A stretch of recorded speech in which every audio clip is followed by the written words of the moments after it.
Hello भाई, आपका स्वागत है मेरे लिए बोलेंगे तो आपसे बढ़िया होंगे। जैसे कि हमारा रूम का ये रूम है, हम लोग का हम लोग रहते हैं कोलकाता में। आप लोग का भी बाहर का पूरा दिखाते हैं, ठीक है? तो चलो बाहर जाके दिखाते हैं। रास्ते में अभी रास्ते में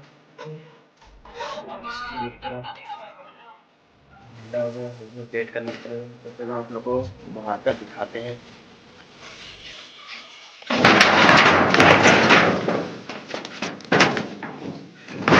देख सकते हैं वो ऐसा हालत है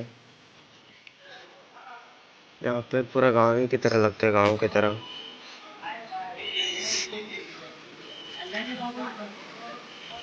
देख सकते पूरा पेड़ है, नारियल का पेड़, आम अभी फुला रहा है,